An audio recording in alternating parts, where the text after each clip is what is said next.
Hi, my name is Amy Ty, and I am the K-State Color Guard coordinator at the current moment. And I am going to go through exactly how we tape our flags onto our poles. Everyone does it a little bit differently, and so just to keep it standardized for us, because we're constantly switching whose flag is whose, we like to have it done the same way for safety reasons and everything else. So first thing you're going to need is a pole. This is a 5.5 foot pole because I'm going to tape one of our pregame silks. We use 5.5 for pregame, 6 foot for halftime. Obviously doesn't really matter for as long as your team keeps it consistent, but that's what we do. So you'll need a pole. You'll need 2 stoppers. You will need, for us, we weight our flags. So you'll need a short bolt and a long bolt. You can kind of see they're very similar in width. One's just a teensy bit longer than the other, so the top of the flag is weighted a little bit heavier than the bottom of the flag. We like to weight ours just because of the way that it flies while we're on the field. Typically you wouldn't weight them for things like winter guard, but it's kind of, again, personal preference. And then you'll need some black electrical tape. This is actually that we prefer the matte one versus the shiny one. This is the shinier one. That's just what I had with me, but the matte one seems to melt a little bit less. And your silk. Some teams Velcro their silks in, so you will see silks that come with Velcro on the inside. We do not do that. So, all right, so let's start with just the weights. We don't need the silk yet. And we're actually going to start with the bottom of the pole. This one we do not tape a cheater, which is a little strip of tape to kind of see the pole in the sky on our pregame flags. That would help you tell which one's the bottom if you were using a pole that's already been used. So I'm going to take the shorter of my 2 bolts and I'm going to tape it in to the bottom. So for safety, we don't put tape around the bolts. You can do that, but we just don't. But we do tape this in pretty well because we don't want bolts flying out of flags. So I typically do a T shape to tape this down. So across one way, and then we go across this way. So kind of a plus sign or a T shape. And then these ends I want to have taped down more securely. So I go around them at least 3 times, maybe more. We don't want to waste tape, but we also want to make sure this bolt's really secure.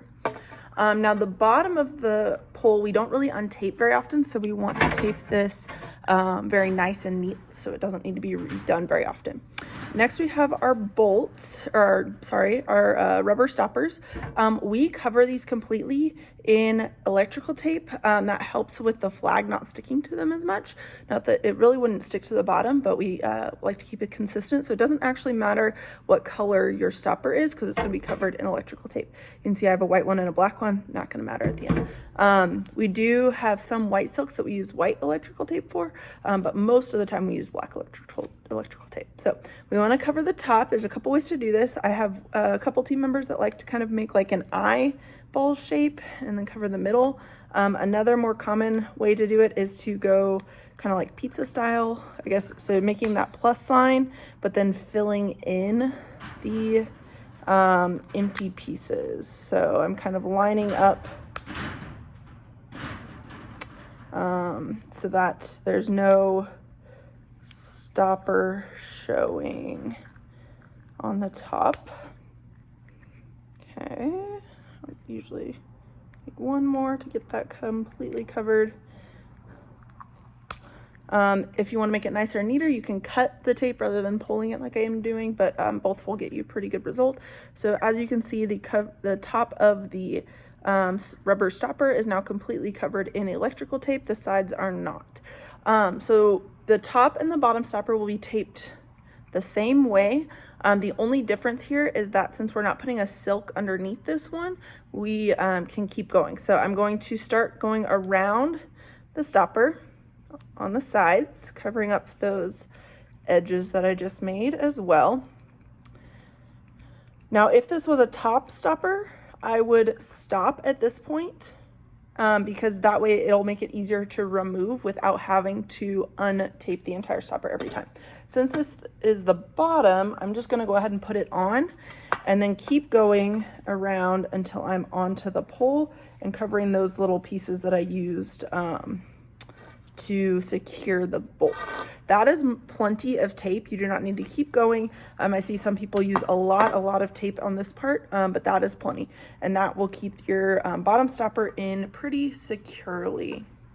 All right, now onto the top. So now I'm taking my longer bolt.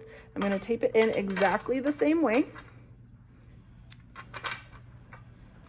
So we've got our crisscross.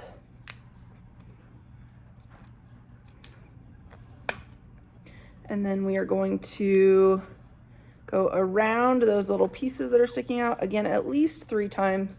If you want to make it a little more secure, you can do 4 or 5, but don't waste tape on this part.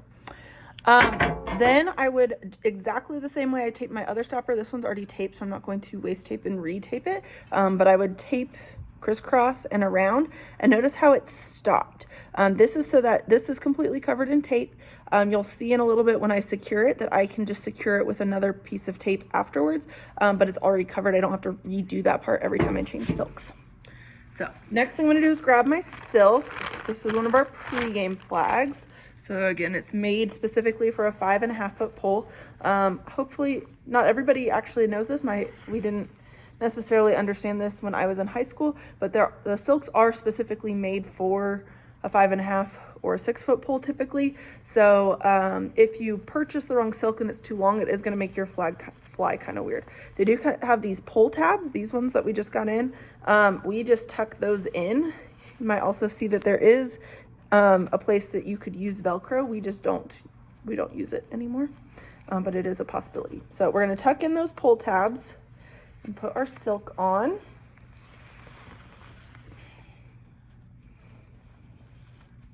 Make sure it's upright, right? I have our power cap there. And then we want to tape the silk down pretty close to the top, maybe about an inch or so from the top.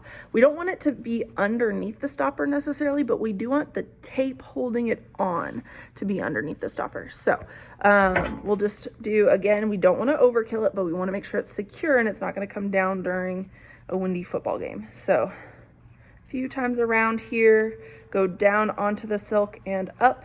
So again, you can kind of see that the tape that I just used to secure it is up here, which will end up underneath the stopper. The flag itself isn't going to be very much, at least, under the stopper. Then I can go ahead and put the stopper on. That is already pre-taped for me.